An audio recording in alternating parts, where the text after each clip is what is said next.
SER Podcast. Estás escuchando El Abierto de Hoy por Hoy. Cada día analizamos las noticias más relevantes de la actualidad, las claves políticas, económicas y sociales, con las voces de los protagonistas y los distintos puntos de vista de nuestros tertulianos.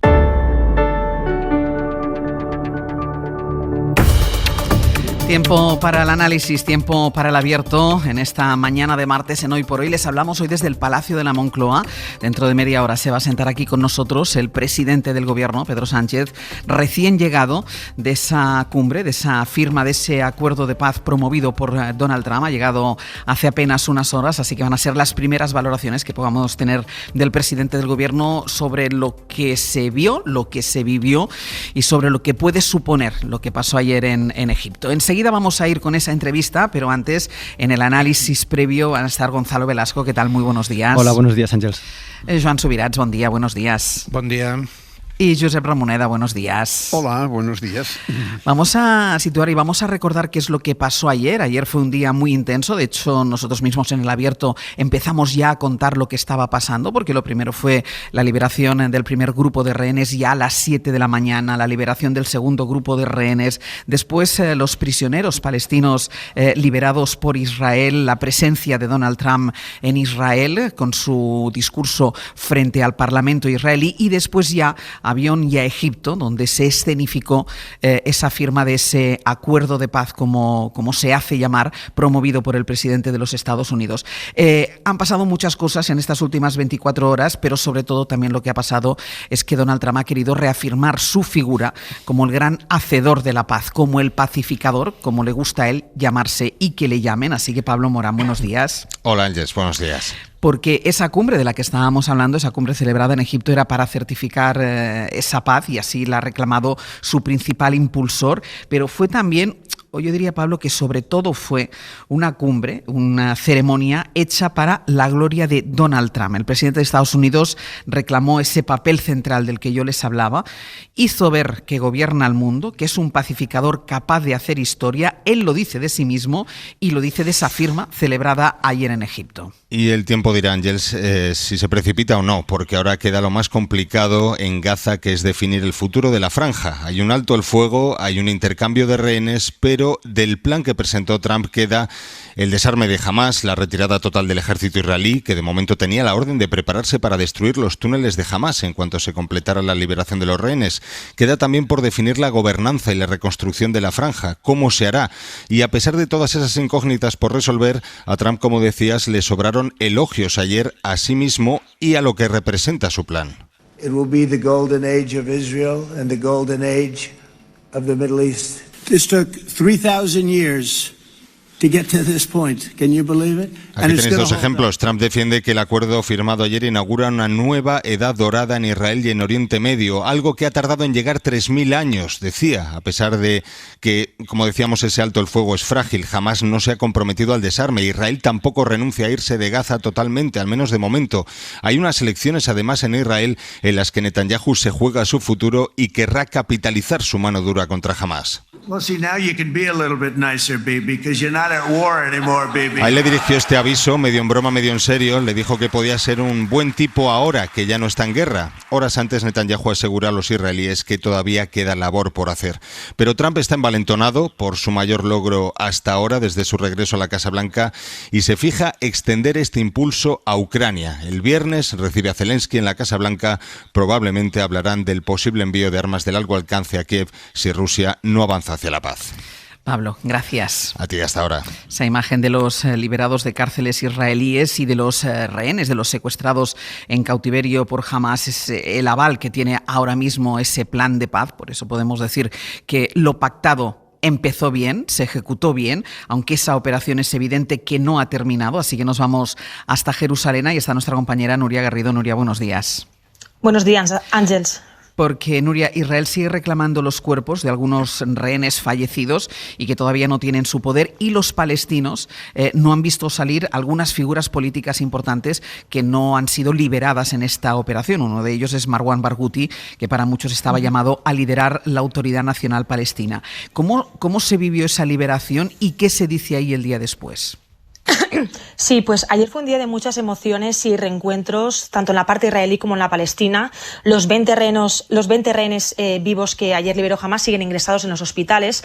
Ayer estaba yo en uno de ellos y vi cómo fueron recibidos con una euforia máxima, con banderas israelíes gritando ¡Viva Israel!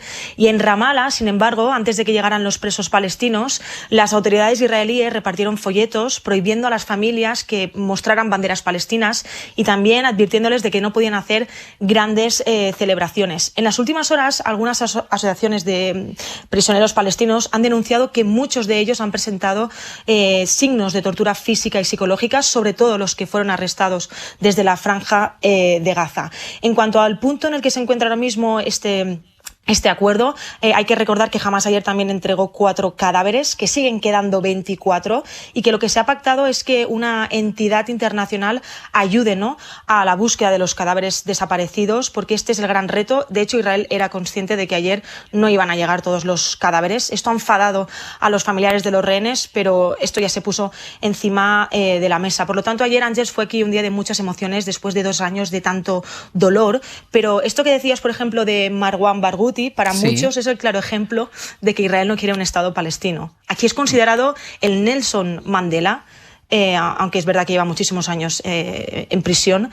Para muchos es la figura que podría un poco, pues como tú decías, encabezar la Autoridad Nacional Palestina.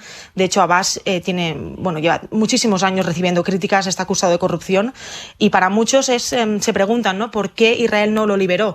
Y ayer muchos palestinos también me comentaban, ¿no?, estamos muy contentos del alto el fuego, pero no podemos olvidar que aquí sigue la ocupación. Aquí esta es la realidad que tenemos, por lo tanto no podemos hablar de paz. Y por la parte israelí lo que me decían es: estamos muy contentos de la liberación de los rehenes, pero tememos que jamás vuelva a hacer otro 7 de octubre, ¿no? Tenemos estas diferentes opiniones que me llegaban por la parte israelí y por la parte palestina. La buena noticia es que el alto el fuego sigue y que ayer se produjo este intercambio. Nuria, gracias. Un abrazo, Ángels. Los 2 aspectos que vamos a comentar a la vuelta. El primero, esa ceremonia mayor gloria de Donald Trump, y después el efecto real de este acuerdo llamado de paz, pero que de momento en lo que se ha traducido es en un acuerdo de alto el fuego. Hacemos una pausa y vamos con ello.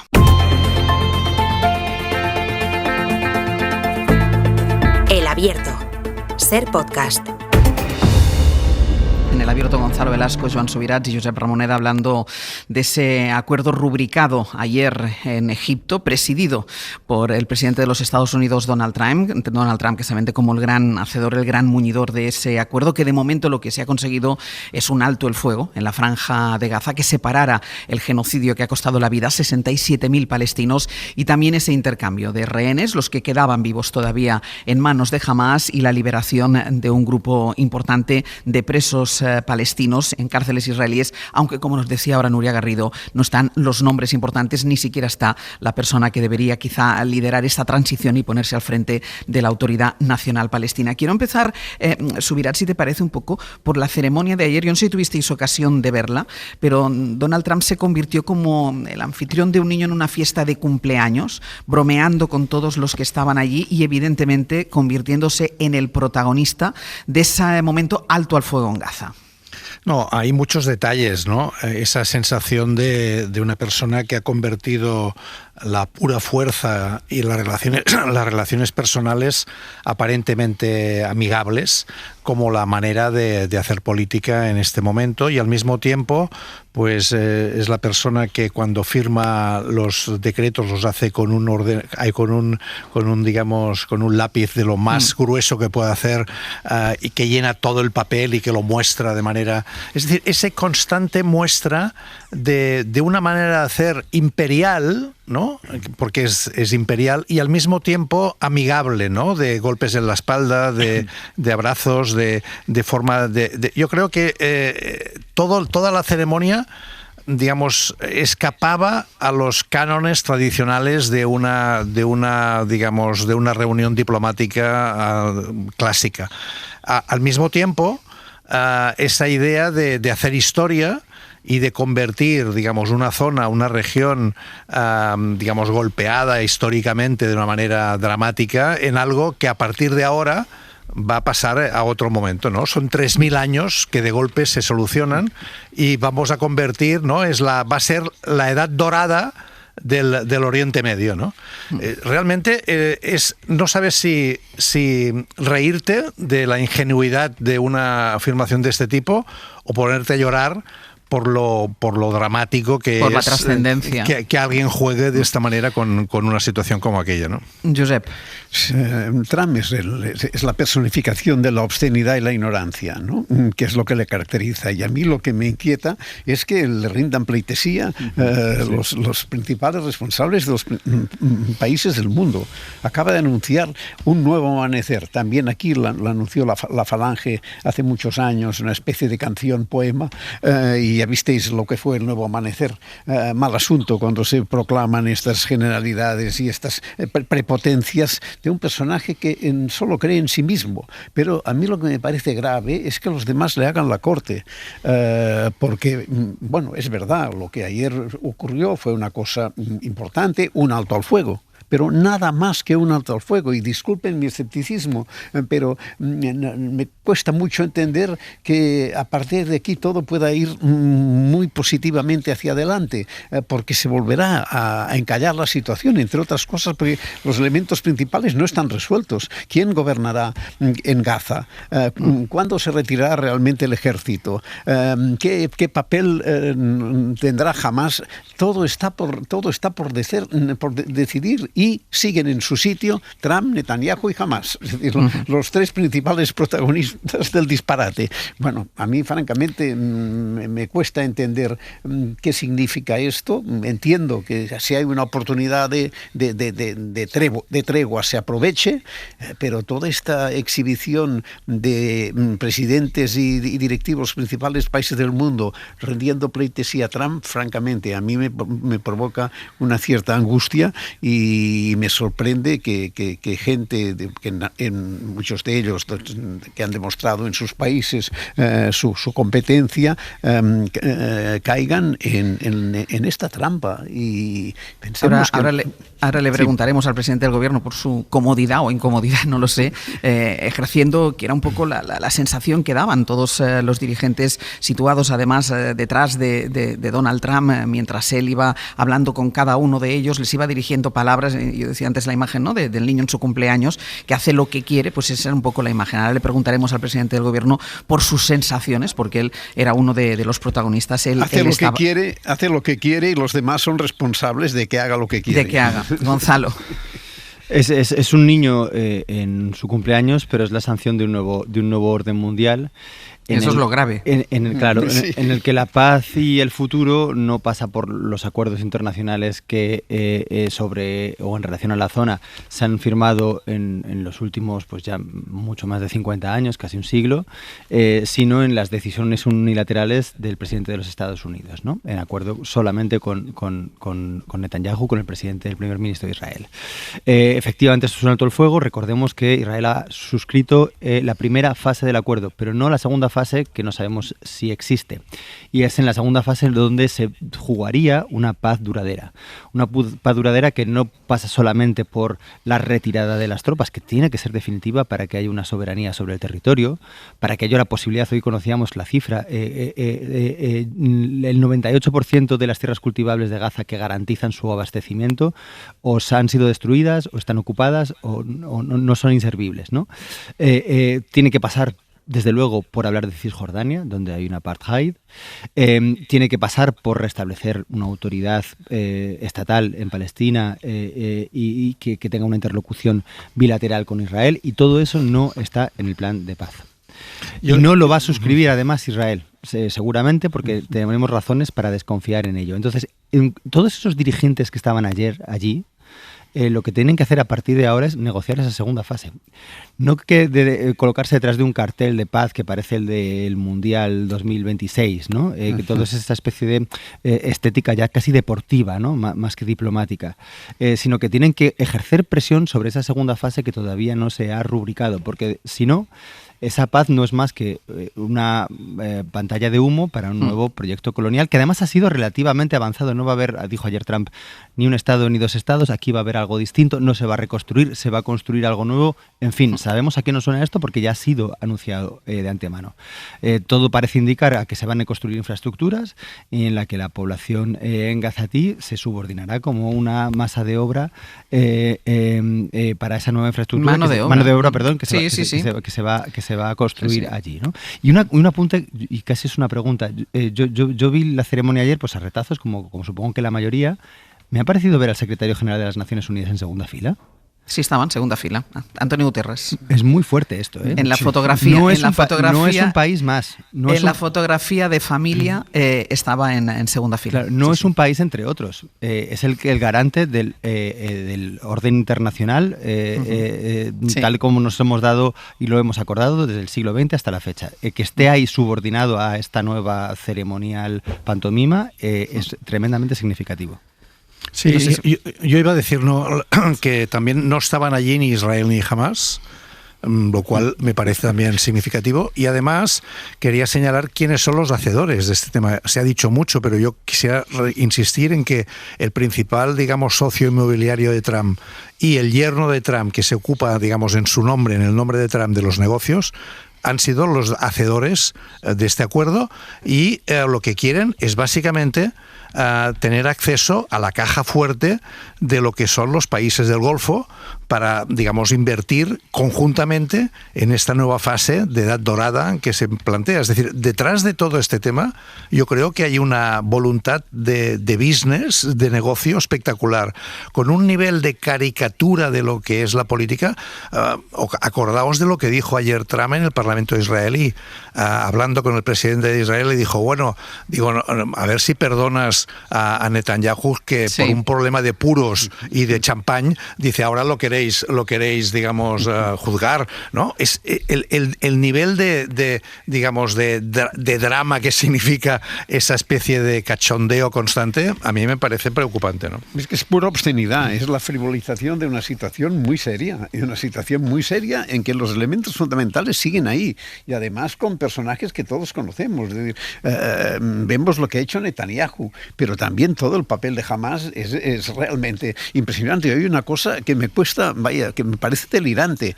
Han muerto más de 60.000 palestinos hasta que jamás se ha decidido a entregar a los pocos supervivientes que quedaban. Realmente da el sentido de la falta de humanidad, de los sentimientos más elementales que representa Hamas en esta historia. Y Netanyahu sigue allí. Y esto es muy importante. En este sentido de la frivolidad que destacaba ahora Subirats, en esa enumeración de gente que acompañaba a Donald Trump en ese acto, llamó también poderosamente la atención la mención que hizo a su hija, mencionada también en su discurso en el Parlamento israelí, y evidentemente a su yerno, que como decía Subirats tiene mucho que ver en lo que pueda convertirse Gaza a partir de ahora. Déjame un momento porque decíamos, entre los presentes tuvo palabras Donald Trump para cada uno de ellos, y claro, estábamos muy pendientes de cómo iba a ser, si iba a existir un encuentro entre Donald Trump y Pedro Sánchez, después de que, recordemos, solo la semana pasada Donald Trump le pidió al presidente de Finlandia que expulsaran a España, que se plantearan expulsar a España de la OTAN por no cumplir con ese 5% del PIB en el gasto militar.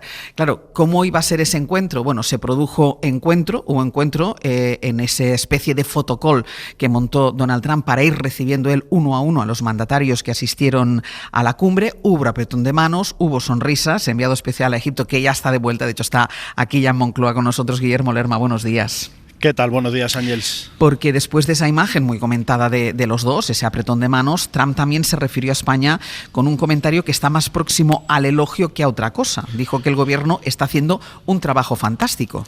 Sí, uno a uno el presidente de Estados Unidos se fue dirigiendo a los diferentes líderes internacionales que acudieron a Egipto a esa conferencia de paz. Fue, digamos, pasando lista, nombrando a Alemania, a Reino Unido, a su amigo Víctor Orbán de Hungría. Había mucha expectación, como decías, por saber en qué términos se dirigía a Pedro Sánchez tras sus palabras el jueves, insinuando la salida de España de la OTAN, y este fue el momento exacto. Spain.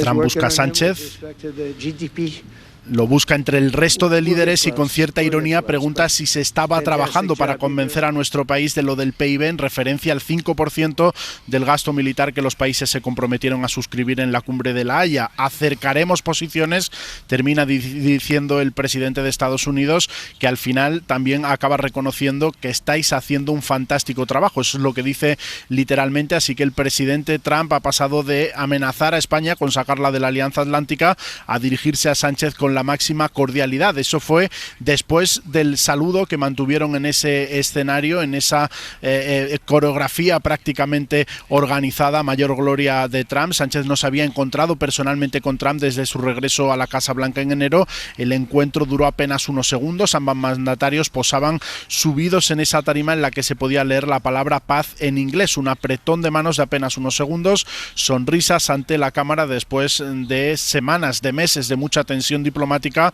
por los aranceles o por ese apoyo cerrado de Estados Unidos a Israel. Guille, gracias. Hasta luego. Ahora le preguntaremos por estas palabras al presidente del gobierno, sobre todo en qué consiste ese acercamiento que da por hecho Donald Trump, que da por hecho el presidente de los Estados Unidos. Me queda un poquito más de un minuto. Gonzalo, ¿cómo interpretas tú esas palabras? Pues a mí me suena a esas películas en las que el mafioso le dice al deudor mientras le agarra la mejilla que todavía no le ha pagado el diezmo, ¿no? Bueno, estás reuniendo el dinero, ¿verdad? Exacto.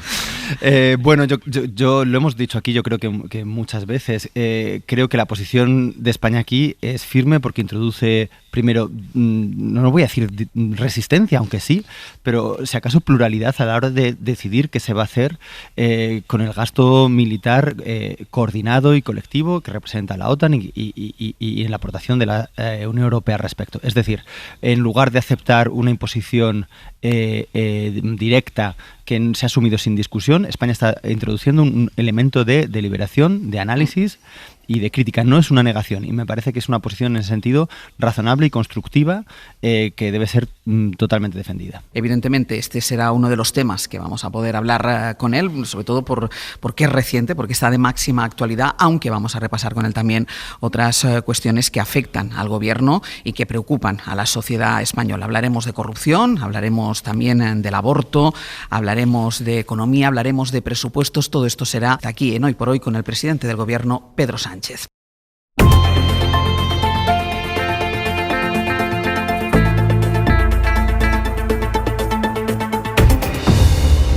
Presidente, buenos días. Buenos días. ¿Le ha dado tiempo a descansar algo? Muy poquito. Ayer la verdad es que fue un día muy largo, hemos llegado hoy de madrugada, pero también fue un día muy especial. Creo que se abre una ventana de oportunidad para por fin consolidar la paz en una región que provoca mucha inestabilidad en el mundo cuando sufre este tipo de conflictos, este tipo de crisis, y donde también genera mucho debate en las propias sociedades, no solamente árabes, sino también occidentales, como hemos vivido en España durante estos últimos 2 años. ¿Se puede abrir una ventana de oportunidad, como usted dice, sin contar con el concurso de los implicados? Es decir, ayer en esa ceremonia no estaba en Israel, no estaba Hamás, en el acuerdo no se queda al margen el pueblo palestino. ¿Cómo es una oportunidad para la paz sin contar con los que están allí y con los que han sufrido la guerra y el genocidio? No, tiene usted razón. Yo creo que, uno, es importante que se haya producido la liberación de los rehenes.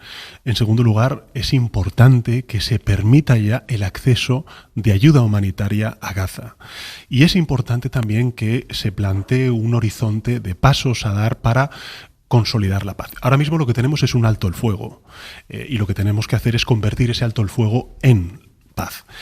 Ayer tuvimos la oportunidad de poder contar con la presencia de la Autoridad Palestina, de su presidente, de Mahmoud Abbas, pero también, lógicamente, es importante, y esto lo reconocen todos los países árabes, la presencia y el compromiso de una potencia que tiene, no lo neguemos, una influencia decisiva en el gobierno del primer ministro Netanyahu, como es la administración estadounidense, el presidente Trump. Con lo cual, creo que se abre una oportunidad donde tenemos que acompañar desde España y desde Europa este camino, este proceso hacia la paz, y tenemos que hacerlo también con nuestra propia visión, con nuestro propio ángulo de entender las relaciones internacionales, ¿no? Yo creo que es muy importante el que encontremos una apoyatura de legalidad internacional, que contemos con la participación de Naciones Unidas, no solamente de UNRWA, de la agencia que distribuye la ayuda humanitaria dentro de Gaza, que también no olvidemos Cisjordania, es decir, que tenemos no solamente la parte de Gaza, pero también la otra parte de Palestina, que es Cisjordania, y que caminemos, como ayer defendimos de nuevo España y otros muchos países, hacia la solución de los dos estados. Pero ahora que usted me pronuncia lo de los dos estados, digo, acompañar y vigilar, porque el acuerdo está plagado de incógnitas. Es decir, la única certeza es el intercambio de rehenes por presos palestinos.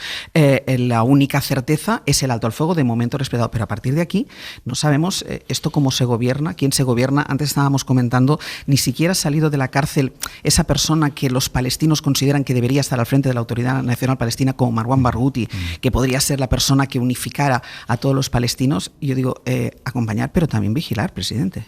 Acompañar, vigilar, también promover e influir desde Europa, no solamente en esos pasos que tenemos que dar hacia la consolidación de la paz, hacia la solución de los dos estados, sino también hacia la reconstrucción, donde evidentemente España y Europa van a tener que jugar un papel importante. Yo en muchas ocasiones, lo he dicho, no solamente es una cuestión de coherencia y de consistencia por parte del Gobierno de España, la defensa del derecho internacional humanitario, como estamos haciendo también en Ucrania, con la defensa del derecho internacional. Y por tanto, el no permitirnos esos dobles estándares que son tan criticados no solamente por nuestras sociedades, sino también por otras sociedades de las llamadas del sur global.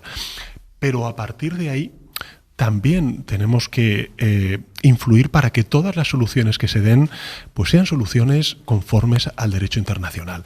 Y además la paz no puede significar el olvido. No puede significar la impunidad. Hay procesos abiertos ahora mismo en la Corte Netanyahu tiene que responder Internacional. Por lo que ha hecho. Yo creo que aquellas personas que han sido actores principales del genocidio que se ha perpetrado en Gaza, creo que tendrán que responder ante la justicia y por tanto no puede haber impunidad. Mire, yo en un pasado muy remoto, cuando era joven, tuve la oportunidad de trabajar en Naciones Unidas en Bosnia y Herzegovina durante la época de la guerra en Kosovo.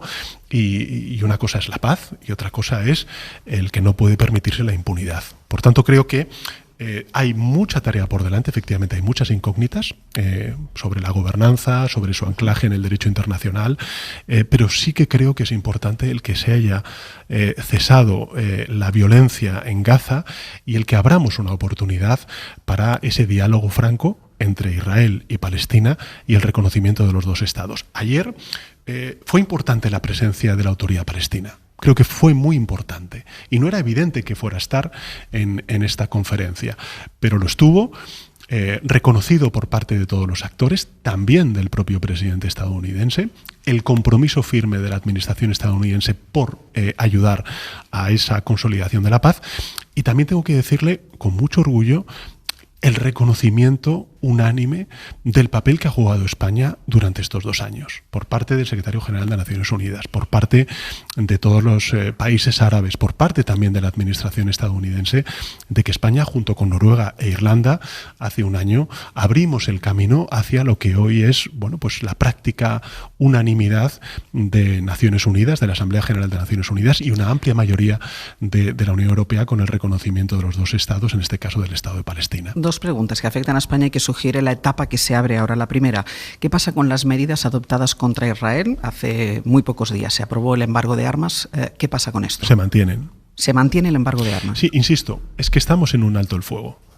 Por tanto, lo que tenemos que hacer es consolidar este alto el fuego y que derive en un proceso de paz, en lo que hemos defendido siempre, Ángel, si recuerda, desde hace 2 años, el que se tenía que celebrar una conferencia de paz. Hay precedentes muy importantes, como es la Conferencia de Madrid, como son los acuerdos de Oslo. Creo que fue muy importante que el año pasado los 2 países que auspiciamos en el siglo XX esos 2 importantes procesos, España y Noruega, Noruega y España, reconociéramos al Estado de Palestina y, por tanto, vamos a mantener este embargo hasta que efectivamente todo este proceso se consolide y se encamine definitivamente hacia una paz. Y segunda pregunta, ¿España va a mandar tropas de paz? Ahora mismo no tenemos claro cuál va a ser, digamos, la materialización de ese aspecto de seguridad que se tiene que dar en Gaza. Pero en todo caso sí que he trasladado, y además quiero ser sincero, como no puede ser de otra manera, con los ciudadanos y ciudadanas y también con los grupos parlamentarios, si esto al final se produce, España quiere estar y quiere tener una presencia activa no solamente en la reconstrucción, sino también en ese horizonte de paz en una zona en la que, bueno, tenemos muchos intereses, además de lo que pueda representar la convicción moral del respeto al derecho internacional humanitario, que es lo que se ha atropellado claramente en Palestina. Presidente, ¿se sintió usted cómodo en la ceremonia de ayer, en la que todo el protagonismo era de Donald Trump y que fue una ceremonia hecha a mayor gloria de Donald Trump? ¿Se sintió cómodo? Bueno, empezó todo muy tarde, nos levantamos muy pronto para llegar allí muy pronto a la hora a Egipto. Empezó muy tarde porque el presidente Trump estaba en el Parlamento israelí hablando y posteriormente llegó a Egipto. Bueno, yo no tengo mucho que decir respecto al anfitrión, en este caso al gobierno egipcio y también, por supuesto, a la administración estadounidense. A mí, más allá de las formas, me quedo con el contenido. Se respiraba optimismo, más que optimismo, fíjese, yo diría esperanza. Efectivamente hay muchas incógnitas sobre los pasos que se van a dar, pero creo que es muy importante y creo que es también lo que, digamos, de alguna manera el mundo árabe trató, es de visualizar un compromiso total e inequívoco de la administración estadounidense en los pasos que tenemos que dar a partir de ahora para consolidar la paz. A partir de ahí, bueno, pues evidentemente... No está acostumbrado a este tipo de ceremonias. No, la verdad es que no. Había muchísima expectación por su encuentro con Donald Trump, si se iba a producir después de que la semana pasada sugirió la expulsión de España de la OTAN por no cumplir con el gasto en defensa. Dos cosas. Cuando le dio la mano, ¿qué le dijo? Bueno, pues fue un intercambio muy cordial, porque además he de recordar que con el presidente Trump he tenido ocasión ya en su primera administración, en el año 2018 y 2019, de tener reuniones y de tener encuentros, ¿no? Entonces, bueno, fue muy cordial. Ellos reconocen el crecimiento económico que tiene España y la buena marcha de la economía española. Es verdad que yo le he dicho muy claramente siempre, nosotros estamos comprometidos con la defensa, con la seguridad de la Alianza Atlántica y al mismo tiempo estamos igual de comprometidos con la defensa de nuestro estado del bienestar. Y por tanto, bueno, yo soy el presidente del gobierno que ha cumplido con un acuerdo incumplido por la administración de Rajoy y asumido en el año 2014. Este año hemos logrado el 2% del presupuesto en defensa en relación con el Producto Interior Bruto y consideramos que con esos presupuestos ya estamos dando respuesta sobrada a las capacidades que nos pide la Alianza Atlántica para hacer frente a los desafíos comunes que tenemos. Es decir, esa expresión que utilizó el presidente de Estados Unidos cuando primero intentó que los demás le convenzan a usted para que trabaje en el Producto Interior Bruto, le felicitó también por la marcha de la economía, pero eso de nos estamos acercando, ¿a qué se refería? ¿Ese acercamiento? Bueno, yo creo es que nunca hemos estado lejos, Estados Unidos y España, más allá de lo que pueda ser la evidente discrepancia que podemos tener en muchas políticas, el presidente estadounidense y un gobierno de coalición progresista como es el que ahora mismo hay en España, de cómo tenemos que mirar al mundo, de cómo tenemos que enfocar la resolución de los conflictos tanto entre países como dentro de nuestras sociedades, por ejemplo el de la desigualdad. Bueno, yo creo que las relaciones entre Estados Unidos y España son muy, muy positivas y muy profundas, están muy consolidadas. Simplemente para que los oyentes tengan algunos datos. Estados Unidos es el segundo país de inversión española fuera de nuestras fronteras.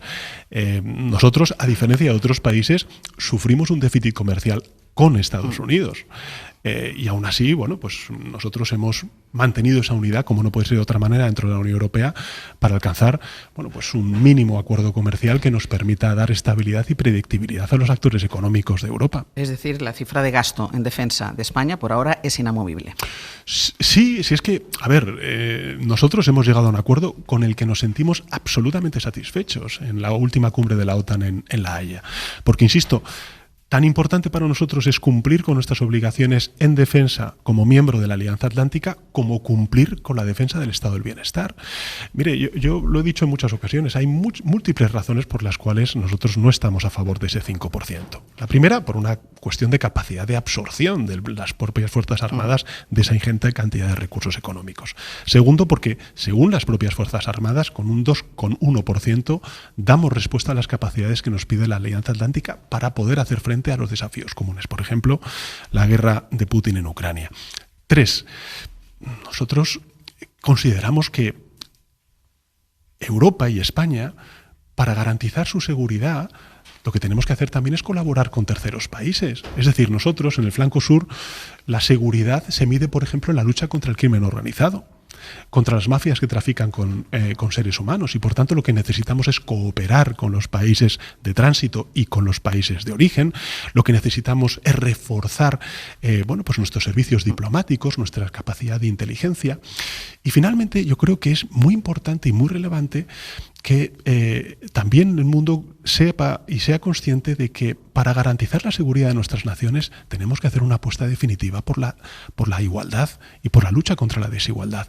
Sociedades más cohesionadas, con estados del bienestar mucho más fuertes, son sociedades más seguras, como es el caso de España. De todas formas, tendría complicado aumentar el gasto porque no hay presupuestos, presidente.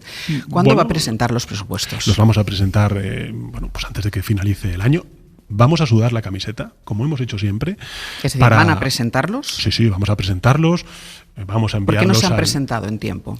Bueno, porque estamos trabajando en la elaboración de los presupuestos. ¿En la elaboración o en tejiendo alianzas? Bueno, también estamos hablando con los grupos parlamentarios, pero también en la elaboración, porque les recuerdo que somos un gobierno de coalición progresista con una minoría parlamentaria y, por tanto, bueno, estamos en el camino de presentar esos presupuestos. Pero también le digo, mire, con o sin nuevos presupuestos, yo me siento muy a gusto con los presupuestos que tenemos.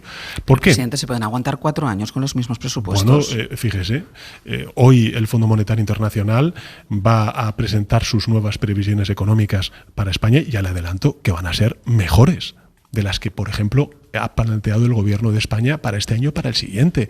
O sea, España ahora mismo es un ejemplo y está siendo la locomotora del crecimiento económico de las principales economías del mundo. ¿Me está diciendo que si no hubiera nuevos presupuestos tampoco pasaría nada? Por supuesto, porque con estos presupuestos yo cumplo con varios objetivos, Ángels. El primero, responder a las cuestiones de política social que son fundamentales para nuestro gobierno, en materia de sanidad, en materia de dependencia, en materia de educación, en materia de becas, en materia de ciencia. Por ese lado, están cubiertas las necesidades. 2, para mí es fundamental, como podrán entender los oyentes, el poder gestionar los fondos europeos que nos están llegando y que terminan en el año 2026. A finales del año 2026 tendremos el último desembolso de los más de 120.000 millones de euros que hemos ido desplegando a lo largo de estos 5 años desde la pandemia y que nos están permitiendo no solamente crecer, sino también transformar nuestra economía y modernizarla. La gran diferencia que tenemos ahora mismo respecto a otras épocas de bonanza económica es que estamos haciendo a España que crezca no en base a la explotación laboral o a la combustión de combustibles fósiles, sino a la transformación energética y al reconocimiento de los derechos laborales y también a la dignidad salarial. Simplemente les doy un dato a los oyentes para que seamos conscientes de lo que hemos hecho durante estos 7 años. Es que hemos aumentado los salarios reales en un 6% por encima de la evolución del precio de la vida, del coste de la vida, de la inflación, en definitiva. Por tanto, bueno, yo creo que tenemos los 2 carriles preparados en estos presupuestos, tanto de política social como de los fondos europeos, para hacer la transformación y consolidar el crecimiento económico, y a la vez lo que estamos haciendo es reducir el déficit público y reducir la deuda pública. Por tanto, vamos a sudar la camiseta, vamos a presentar los presupuestos, vamos a intentar persuadir a los grupos parlamentarios, pero tampoco quiero engañar. Ni que tampoco haya especulaciones. La legislatura va a durar hasta el año 2027, las legislaturas en España duran 4 años y este gobierno, si ha demostrado algo durante estos últimos 7 años, es 1, que es un gobierno estable, 2, que es un gobierno eficaz, y ahí están los datos económicos, y 3, es un gobierno progresista, que pone en marcha políticas en defensa del estado del bienestar. Si en esa persuasión a los grupos parlamentarios Junts le hace pagar el peaje de ir a ver a Carles Puigdemont a Waterloo, usted pagará ese peaje. Pero es que eso nada tiene que ver con los presupuestos. Bueno, se lo pueden pedir. No, pero me refiero que yo ya he manifestado el que nosotros, por supuesto, en este proceso de normalización que estamos y de superación de lo ocurrido en el año 2017, que estamos inmersos desde el año 2018, que tengo el honor de ser presidente del gobierno, pues evidentemente el reconocimiento de los interlocutores, que no yo, sino la propia sociedad catalana está haciendo de sus actores políticos, pues lo voy a cumplir y lo voy a mantener, con independencia, lógicamente, de lo que pueda suceder con la posición de uno u otro grupo parlamentario respecto a los presupuestos. Insisto, mire, yo creo que también los ciudadanos son muy conscientes de que la legitimidad de un gobierno te la dan la mayoría parlamentaria. Hay cosas para las cuales tenemos mayorías parlamentarias y para otras no. Fíjese que nosotros durante estos 2 años que llevamos de legislatura, pues hemos aprobado 44 iniciativas legislativas y hemos cumplido con el 42% de los compromisos que nos marcamos en nuestro discurso de investidura. Por tanto, bueno, pues hay votaciones que perdemos, otras que ganamos, como la semana pasada la convalidación del Real Decreto Ley sobre el embargo a Israel o también la Ley de Movilidad Sostenible, que han supuesto 10.000 millones de euros de fondos europeos, y hay otras votaciones que por desgracia perdemos. Pero bueno, es que esta es la vida de un gobierno de coalición con minoría parlamentaria, que por cierto también tengo que decirle que es la norma común en otras muchas partes de Europa. Por dejarlo cerrado, ¿presentarán los presupuestos aunque no tengan la mayoría para aprobarlos? Por supuesto que nosotros vamos a presentar nuestros presupuestos e insisto, vamos a sudar la camiseta para sacarlos adelante. Pero también le digo a la ciudadanía, con estos presupuestos que tenemos, que son de una administración progresista, como la que lleva gobernando España durante estos últimos 7 años, pues tenemos los carriles para garantizar nuestras principales prioridades en materia social y en materia también de transformación y modernización de nuestro tejido productivo. Presidente, ¿usted puede garantizar que no ha habido financiación ilegal del Partido Socialista? Bueno, es que yo animo además a los oyentes, si tienen la oportunidad, porque están los medios de comunicación, a leer el informe de la Guardia Civil. Es que el informe de la Guardia Civil dice claramente que no hay indicios de financiación irregular del Partido Socialista, que es, por cierto, lo que hemos defendido desde siempre dentro del Partido Socialista. Mire, desde que yo soy secretario general del Partido Socialista, no solamente el Tribunal de Cuentas, sino también una auditoría externa está auditando, valga la redundancia, las cuentas del Partido Socialista. Y por tanto, desde ese punto de vista, yo creo que el informe de la Guardia Civil lo que viene a atestiguar es lo que ha venido defendiendo el Partido Socialista desde el inicio de esta situación que estamos viviendo con el antiguo secretario de organización. ¿Por qué se hacían pagos en efectivo? Bueno, pues como hacen todas las empresas. En fin, sí, pero el pago en efectivo, el dinero metálico, es muy susceptible de irregularidades, de que se cuelen por ahí irregularidades. Bueno, pero yo estoy convencido de que en toda empresa, también en la suya, si se coge un taxi o, en fin, lo que hay son liquidaciones de gasto que uno tiene cuando hace ¿Usted viajes. recibió este tipo de liquidaciones de gasto en su momento, en su trayectoria en el Partido Socialista? Pues mire, yo como secretario general del Partido Socialista no era algo habitual en mí, pero seguro que en alguna ocasión pues he tenido ese tipo de liquidaciones de gasto. Pero yo cuando veo que el Partido Popular, en fin, confunde dinero negro con dinero en efectivo, yo creo que le traiciona el subconsciente, ¿no? ¿Y cuánto dinero puede haber en esa caja? Es que, mire, es que no es una caja, a ver si nos entendemos, porque yo creo que todas las personas que trabajan o que son empresarios, las transferencias que se hacen, la fuente de esos ingresos son las cuentas corrientes que tiene el Partido Socialista, que por cierto, además, también lo atestigua y lo corrobora el informe de la Guardia Civil. Lo que hay son las liquidaciones típicas de gasto cuando uno se produce un gasto o cuando hace un gasto pues extraordinario, en el sentido de que tiene una comida, que va ¿Y este sistema sigue funcionando así o se ha cambiado? Porque también nos han dicho que en ministerios, lo ha dicho algún ministro de su gobierno, que en los ministerios también hay pagos en efectivo. Bueno, y en el Senado y en las empresas, si lo importante es que sea legal, no es tanto si es un dinero en efectivo, ¿no? Si es acorde con la ley de financiación de partidos políticos, y en ese caso tengo que decirle que claramente es así. Es que no hay ningún indicio que apunte a una supuesta financiación irregular del Partido Socialista porque, insisto, todos los gastos han sido contabilizados, han sido acreditados y han sido auditados. No hay descuadres.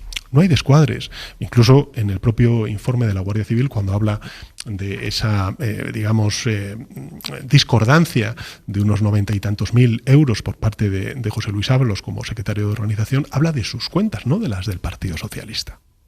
A mí me llama en todo caso mucho la atención porque los últimos datos que hay del Partido Popular sobre los gastos de representación, según informaba el diario.es hace unos días, pues el señor Feijóo cobró más en un año de gastos de representación que José Luis Ábalos como secretario de organización en 5 años. Y por cierto, el Partido Popular, en fin, incumple esta ley de transparencia porque desde el año 2022 no sabemos exactamente cuáles son los gastos de representación de su dirección y, por supuesto, de su presidente, en este caso del señor Feijóo. Pero en todo caso, lo que le quiero decir con esto es que, mire, dentro del Partido Socialista no hay cabida ni para la corrupción ni tampoco para las conductas machistas. En el último Comité Federal lo que hemos hecho ha sido reforzar en el Código Ético todas las cuestiones que tienen que ver con las conductas machistas y, por supuesto, cuando ha habido un supuesto caso de corrupción que ahora está por dirimir en la justicia, donde tendrá que declarar, lógicamente, José Luis Ábalos y Santos Cerdán, pues tendrán que explicar aquellas cuestiones que le plantee la justicia. Pero desde el punto de vista del Partido Socialista, yo le puedo garantizar que nosotros no tenemos financiación irregular, que todos los gastos están contabilizados, están acreditados y que están auditados.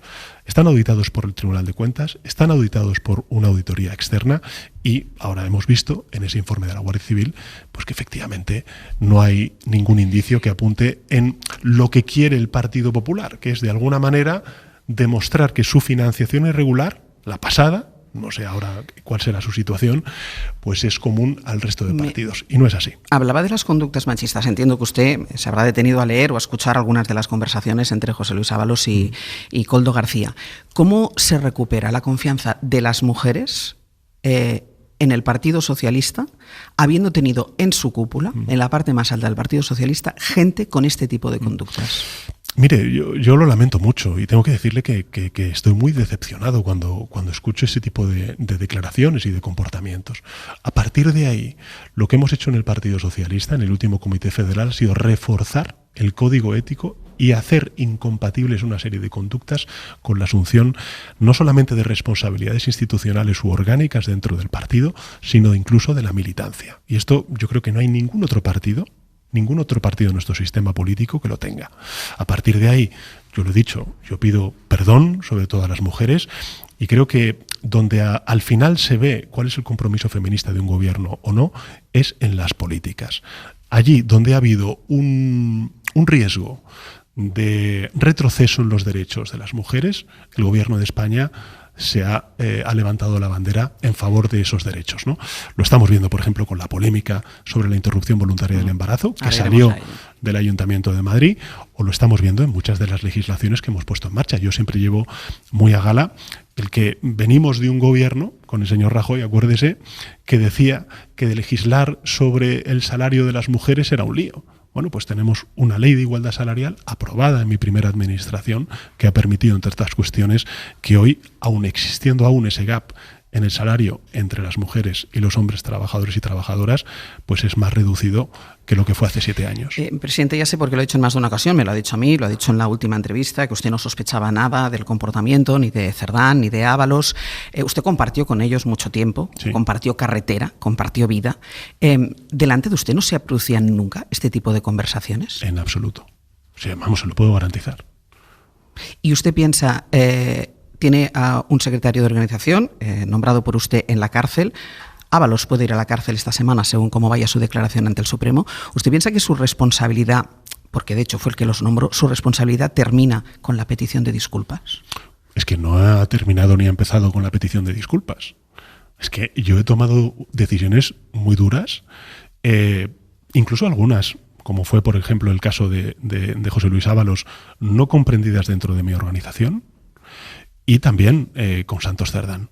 Ahora, también creo que es importante respetar la presunción de inocencia y ver exactamente cuál es el recorrido judicial que tienen estas causas abiertas. Pero a partir de ahí yo creo que el Partido Socialista y yo como secretario general hemos actuado de manera contundente, no hemos escondido ninguno de estos casos, los hemos respondido de manera contundente, como he dicho antes, hemos colaborado y estamos colaborando con la justicia en todo aquello que nos están pidiendo y finalmente hemos tomado medidas, tanto internas, como antes le explicaba, por ejemplo, en lo que respecta a las conductas machistas y la incompatibilidad con la militancia en el Partido Socialista, y también, lógicamente, a nivel legislativo, donde estamos reforzando precisamente todos aquellos elementos, por ejemplo, de contratación pública, para que estos casos de corrupción se reduzcan al mínimo posible.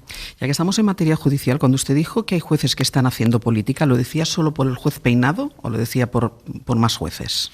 Bueno, yo creo que hay que decirlo la frase en su totalidad, porque luego, si no, se me critica por parte de la derecha, ¿no? Yo he dicho que la mayoría de los jueces hacen bien su trabajo. Y yo creo que el mejor juez es el tiempo. Y yo estoy convencido de que el tiempo pondrá las cosas en su sitio. Y la verdad saldrá adelante. Y la verdad, lo he dicho siempre, es que mi hermano y mi mujer son absolutamente inocentes. El juez Peinado está haciendo política. Mire, cada cual que lo lea como y interprete la, digamos, instrucción de este juez de la manera que considere. Yo creo que he sido bastante claro en mis afirmaciones y creo, desde el respeto al Poder Judicial, que lo importante es que la verdad salga adelante. Y la verdad es que son inocentes, tanto mi hermano como mi mujer. Y bueno, pues... ¿No contempla la posibilidad de que su mujer sea condenada? Bueno, es que... Lo digo porque si esto se produjera, Ángels, tendría algún tipo de consecuencia política, no lo sé. Yo voy a defender siempre la inocencia de mi hermano y de mi mujer, porque es la verdad. Es la verdad. Por tanto, en fin, yo confío en la justicia. Y como creo en la verdad, a diferencia de otros, por ejemplo, el Partido Popular, que ayer mismo decía que mentir no es ilegal en sede judicial. Se refiere a la declaración del jefe de gabinete de Isabel Díaz Ayuso en sede judicial, diciendo que se inventó que había habido una oferta de pacto por parte de la Fiscalía que se retiró. Claro. Sí, en el juicio que hay contra la causa que hay abierta contra el fiscal general del Estado. Y el Partido Popular dice sobre esto que mentir no es ilegal. No es ilegal, bueno. Y yo creo que esto al final lo que demuestra es que lo importante, y por eso siempre hemos defendido también la inocencia del fiscal general, lo importante es que la verdad derrote la mentira. ¿No está demasiado tensionada la Fiscalía, la institución, la Fiscalía General del Estado, con la presencia en un banquillo del fiscal general del Estado? Pero si se defiende la inocencia como se defiende por parte del gobierno de España... ¿Y no se puede defender fuera de la institución, desde fuera de la institución? Bueno, yo creo que como mejor se defiende es, como dijo el fiscal general en la apertura del año judicial, creyendo en la justicia y creyendo en la capacidad de la justicia por hacer justicia. Y la justicia, a mi juicio, es que efectivamente el fiscal general es inocente. Si incluso ayer mismo el Partido Popular, cuando dice que mentir no es ilegal, está reconociendo que efectivamente todo esto es una operación. Cuando usted dice mentir no es ilegal, aparte de la gravedad de la afirmación, es que ya está reconociendo implícitamente que se ha mentido. ¿Y por qué se ha mentido? Para intentar encausar y condenar a una persona que lo que está haciendo es luchar y perseguir a los delincuentes o a los supuestos delincuentes. Vamos a ser más exactos en el momento procesal que vive la pareja de la presidenta de la Comunidad de Madrid. Bien.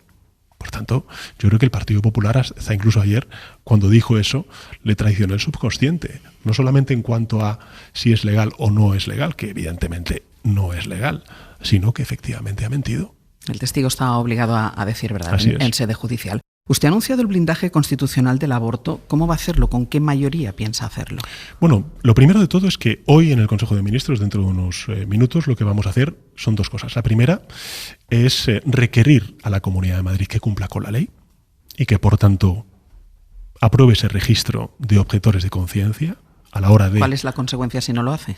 Bueno, lo iremos viendo, no quiero tampoco adelantar acontecimientos, pero efectivamente nosotros recurriremos, pero sí que espero, y me gustaría además que un partido de Estado como es el Partido Popular le exija a la presidenta de la Comunidad de Madrid a cumplir con la ley. Y la ley lo que dice es que tiene que hacer un registro de objetores en relación con la interrupción voluntaria del embarazo. Solamente doy un dato a los oyentes de la cadena SER. Mire, en la región de Roma, el 90% de los abortos se produce dentro de la sanidad pública. En la región de París, el 60%. En la región de Portugal, el 50%. En la Comunidad de Madrid, solamente el 1%. El 1%. Por tanto, nosotros tenemos que hacer cumplir la ley, en todo el Estado, por supuesto en la Comunidad de Madrid, y en segundo lugar lo que vamos a hacer es hoy iniciar el trámite requiriendo pues el dictamen al Consejo de Estado, que es el órgano consultivo del Gobierno de España, para iniciar la reforma constitucional e incorporar el blindaje de la interrupción voluntaria del embarazo en el artículo 43 de nuestra Constitución. Pero usted sabe, ¿no, presidente, lo que pasa, sí lo sabe, lo que pasa en este país cada vez que se habla de una posible reforma constitucional? Bueno, pero es que yo creo que ahora mismo la amenaza de un Partido Popular absolutamente desdibujado y ultraderechizado, y una ultraderecha que obliga, bueno, pues a gobiernos a recortar todo lo que tiene que ver con los derechos de las mujeres, en este caso la interrupción voluntaria del embarazo, creo que exige, y además no es un debate único de España, hemos visto cómo en Francia se ha reformado la Constitución para incorporar como derecho constitucional el derecho a la interrupción voluntaria del embarazo, exige el blindaje de este derecho en las mujeres, porque estamos viendo que de facto, con independencia de que haya o no una ley que efectivamente así lo regule, como es el caso afortunadamente de España, hay gobiernos autonómicos que por cuestiones ideológicas y de dogmatismo y de sectarismo lo que hace es, como dijo el otro día la presidenta de la Comunidad de Madrid, váyanse a otro lugar a abortar, cuando ese es el derecho también de las mujeres que viven en Madrid. ¿El aval de la ciudadanía, presidente, facilitaría esta reforma constitucional? Y estoy pensando, la posibilidad de un referéndum, consultar a los ciudadanos sobre el derecho al aborto. Bueno, es una opción. Creo que lo que ha decidido el Gobierno es iniciar esa tramitación vía el Ejecutivo, utilizando todos los resortes que tiene nuestro Estado social y democrático de derecho. El primero de ellos, solicitar el dictamen al Consejo de Estado para la eventual reforma de la Constitución en el artículo 43, y a partir de ahí yo lo que espero es que haya una mayoría en el Parlamento que efectivamente así blinde este derecho. Si el Partido Popular, como dice, está dispuesto a defender el derecho a la interrupción voluntaria del embarazo, creo que no debe tener ningún problema, ni político ni tampoco intelectual. A lo mejor sí algún prejuicio para con la ultraderecha, pero no con la mayoría social de este país, por blindar en la Constitución el derecho al aborto. También dice el Partido Popular, lo dijo ayer mismo Alberto Núñez Feijóo, que quiere derogar la ley de la que usted me estaba hablando antes, la ley que obliga a las comunidades autónomas a tener un registro de médicos objetores. Pues entonces quiere hacerlo al revés. Pues entonces que sea claro. Porque yo lo que le he escuchado es decir que defiende el derecho a la interrupción voluntaria del embarazo. Y yo creo que la mejor manera de defender este derecho de las mujeres es como han hecho otras democracias, como es por ejemplo la democracia francesa, el blindarlo en la Constitución. Es lo que vamos a iniciar hoy en el Consejo de Ministros, y también, pues lógicamente, vamos a requerir a la Comunidad de Madrid a que cumpla con la ley. Y lo que espero es que un partido de Estado pues exija, en este caso a la Comunidad de Madrid, a cumplir con la ley y hacer ese registro de objetores. Por cierto, un registro que quiero recordar, como me parece que ustedes mismos hacían hace unos días cuando saltó esta polémica, la propia Comunidad de Madrid votó a favor de ello. Por tanto, ¿por qué ahora no? Bueno, pues porque hemos visto los datos. Es que en Madrid solamente el 1% de los abortos que se producen en la Comunidad de Madrid pues se producen en la sanidad pública. Y esto es evidente que hay una decisión política detrás, producto de un dogmatismo y de un sectarismo que nada tiene que ver ni con el sentir de muchas mujeres, hasta incluso de aquellas que votan al Partido Popular, ni por supuesto con nuestra legislación. Presidente, ¿se puede saldar el fallo de las pulseras de los maltratadores sin la dimisión de ningún responsable? Es que yo creo que realmente, y con todos los respetos, creo que no ha habido, que ha habido mucha desinformación por parte de la derecha respecto a este asunto. Ya, pero de todas formas la información no la tenemos, porque un mes después todavía seguimos sin saber los efectos que ha tenido ese fallo. Pero yo creo que la Fiscalía ha sido bien clara en este asunto. Ha habido efectivamente algunas dificultades técnicas, pero todas las mujeres han tenido cobertura, protección, e insisto, hoy están más protegidas que antes de que se hiciera este tránsito hacia un nuevo modelo de seguridad en lo que respecta a las pulseras. Por tanto, yo lo he dicho públicamente, la ministra de Igualdad, Ana Redondo, tiene todo mi apoyo, toda mi comprensión, porque creo que efectivamente aquí lo que ha habido ha sido una campaña muy burda de desinformación por parte, en este caso, de la derecha. No se planteó nunca la dimisión de la ministra. Si es que se han hecho las cosas bien, si es que la Fiscalía ha dicho que no ha habido desprotección por parte de las mujeres que desgraciadamente han sufrido y sufren este tipo de acoso, y lo que se ha hecho ha sido mejorar esa seguridad. Presidente, ¿por qué no ha felicitado al actual Premio Nobel de la Paz, María Corina Machado? Bueno, vaya por delante que yo respeto y mucho el trabajo de María Corina y que espero además, como hemos hecho siempre desde el Gobierno de España, el que la situación en Venezuela se normalice, haya un proceso de democracia rotundo, claro. Nosotros creo que hemos sido bastante, en fin, contundentes en nuestro rechazo al reconocimiento de los resultados electorales en Venezuela en las últimas elecciones, pero yo es que no me pronuncio sobre ¿Nunca felicita el Premio Nobel? Los premios Nobel, ¿no? ¿Le parece justo este Premio Nobel? No entro a valorarlo. Simplemente, si me pregunta por la persona de María Corina, respeto y mucho el trabajo que hace. Déjeme que le pregunte por otra cuestión que ha sorprendido estas últimos días y que afecta al Gobierno y al Partido Socialista. ¿Por qué se abstuvo para la iniciativa legislativa popular el Gobierno sobre la tauromaquia? Bueno, pues porque España es diversa. Siempre he dicho que el Partido Socialista es también un partido que se parece y mucho a España y por tanto esto es un debate que efectivamente no tenemos resuelto dentro de nuestra organización. Sí, pero no aceptando la ILP ni siquiera se plantea la posibilidad de que se pueda debatir en el Congreso. Nosotros lo que hemos hecho ha sido abstenernos. En todo caso, mire, creo que... Sí, pero con esa abstención no entraba. Bueno, pero no lo hemos rechazado. Lo que he dicho en todo caso es, y además creo que lo he demostrado como presidente del Gobierno, es la primera vez en democracia que se ha aprobado una ley de bienestar animal como la que hemos aprobado en la pasada legislatura. Con lo cual, en fin, yo creo que el compromiso que tenemos con el bienestar y la protección de los animales en nuestro país es claro y rotundo. Es verdad que la tauromaquia crea su debate también dentro de la organización. Hay militantes del Partido Socialista que están a favor, otros que están en contra, como lo está la sociedad española. Hay otra cuestión también de la que se ha hablado mucho estos últimos días, el permiso de 10 días por defunción que propone la vicepresidenta y ministra de Trabajo, que recibió las burlas del líder de la patronal, de Antonio Garamendi. ¿Apoya usted esta iniciativa? Yo la escuché a la vicepresidenta hacer esta propuesta y estamos trabajando en esa iniciativa, tanto con el Ministerio de Economía, con el Ministerio también de Inclusión y de Seguridad Social y, por supuesto, la vicepresidencia de Hacienda. Ahí habría acuerdo. ¿No le parece bien la idea de 10 días por defunción? Me parece que es una buena iniciativa y lo que tenemos que hacer es tratar de conciliarla también, lógicamente, con los agentes sociales. Porque son ellos, al final, los que evidentemente tienen que llevar este tipo de iniciativas, ¿no?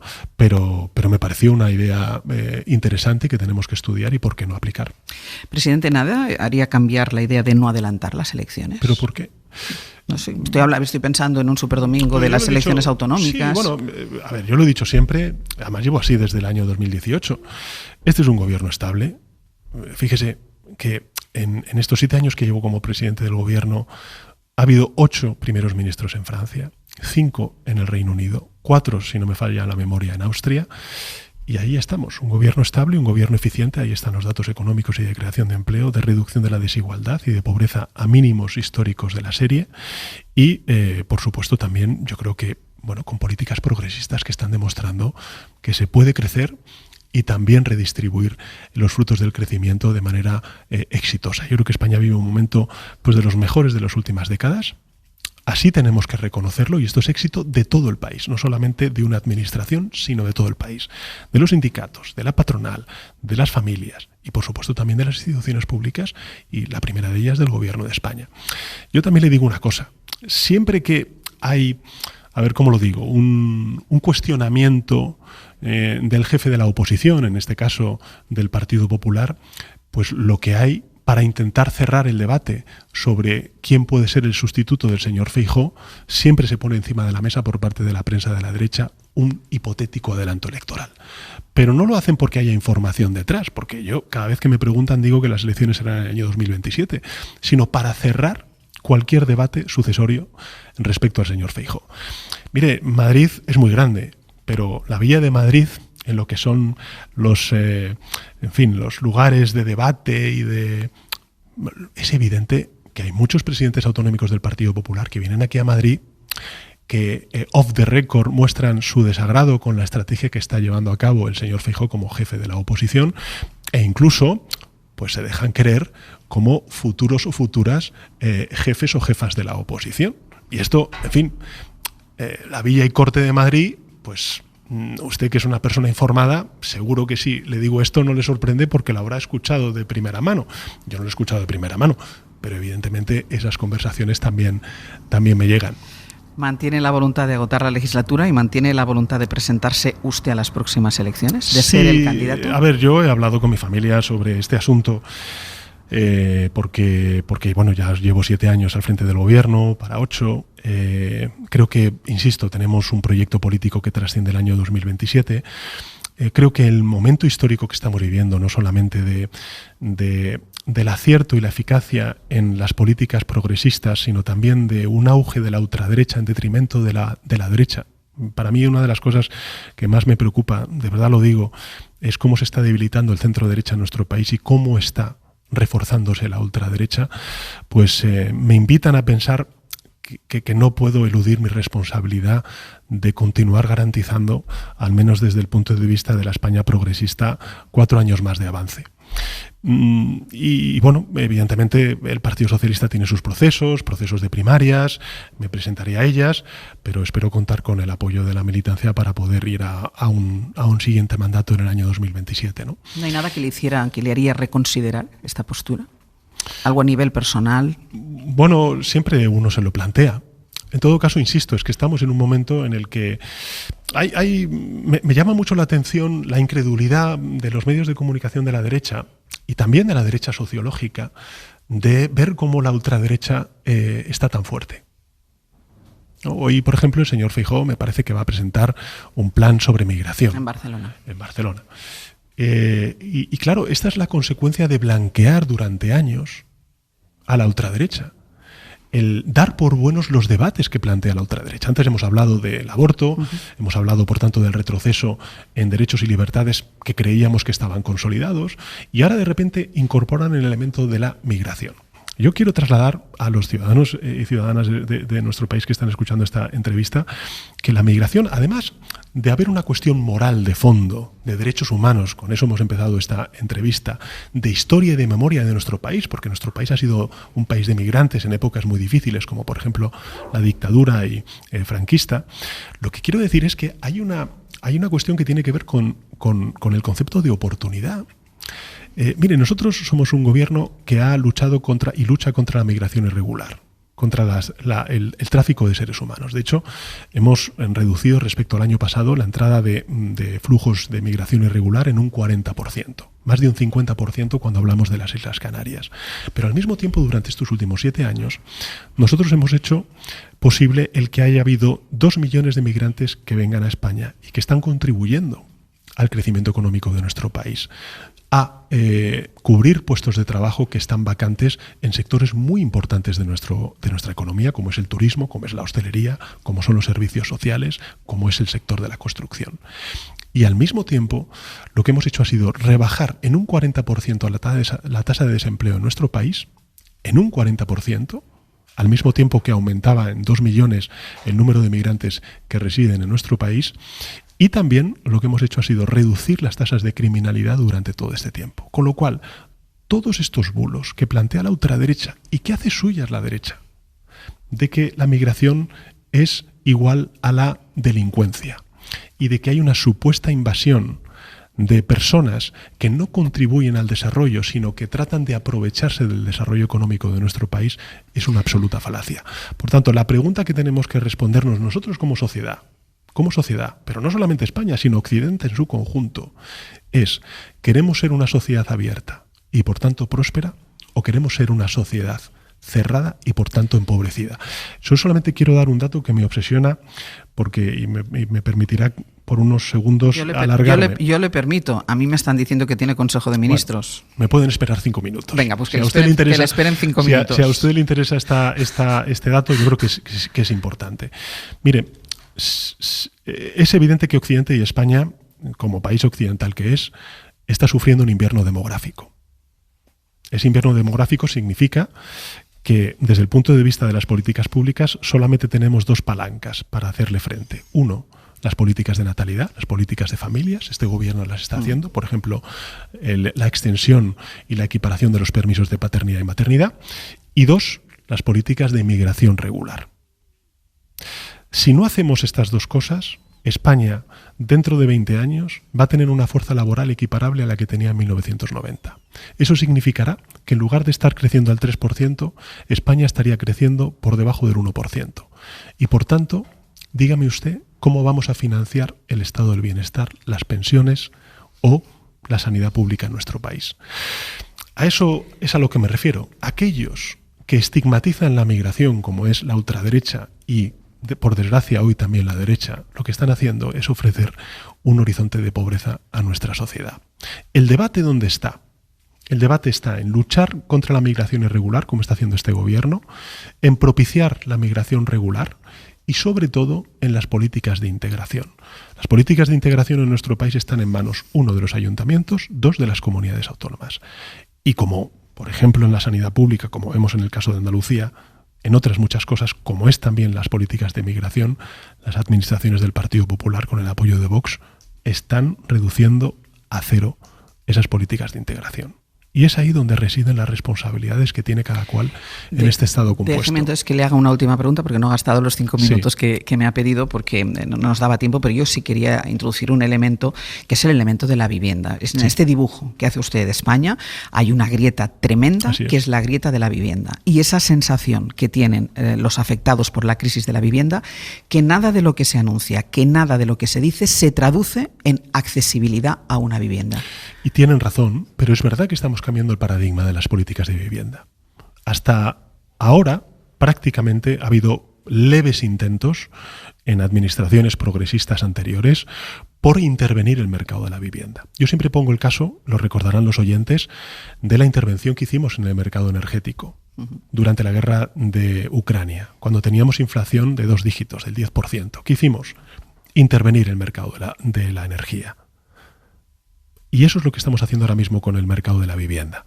No solamente estamos impulsando la construcción de vivienda protegida, no solamente estamos diciendo que esa vivienda protegida no va a ser vendida nunca más a fondos buitres como ha ocurrido bajo administraciones del Partido Popular, sino que, por ejemplo, estamos poniendo palancas, como es un registro de viviendas turísticas, la eliminación de las Golden Visa. ¿Cómo se aterrizan los efectos? Porque todo esto que lo sabemos, porque lo contamos cada vez que ustedes lo cuentan, la sensación de la persona que tiene que alquilar o comprar una vivienda es que ninguna de estas medidas aterriza a tiempo. Bueno, es que, Ángels, permítame que le diga, es que hay comunidades autónomas y ayuntamientos que no están aplicando esta ley de vivienda. La Comunidad de Madrid no lo está haciendo, el Ayuntamiento de Madrid tampoco. Las administraciones del Partido Popular allí donde gobiernan, por criterios ideológicos, por dogmatismo y sectarismo, no están aplicando una ley que les permite habilitar palancas para poder contener el aumento del precio de la vivienda. Allí donde se está aplicando, por ejemplo en Cataluña y en particular, por poner el caso de una gran ciudad como es Barcelona, hemos visto cómo se ha ido reduciendo ese incremento en el precio del alquiler y en el precio de compra de vivienda. Pero son apuestas que se tienen que sostener en el tiempo. Y por eso yo les pido a las comunidades autónomas gobernadas por el Partido Popular que utilicen, que hagan valer la ley de vivienda, porque les da palancas para poder intervenir en un sector tan importante que es ahora mismo, según algunos datos, el origen del 60% de la desigualdad de nuestro país, que es la imposibilidad de poder acceder a una vivienda. Y la imposibilidad de poder tener un proyecto de vida sin una vivienda. Presidente, que si no van a entrar aquí los ministros. Muchísimas gracias. Un placer, mucha suerte. Sastre, estás ahí, ¿no? Aquí estoy. Es que te vas a quedar tú con el resto del programa. Me quedo yo para que te dé tiempo de volver. Vale, vuelvo. Vuelve ¿vale? rápido, ¿eh? Venga, hasta luego. Para no perderte ningún episodio, síguenos en la aplicación o la web de la SER, Podium Podcast o tu plataforma de audio favorita.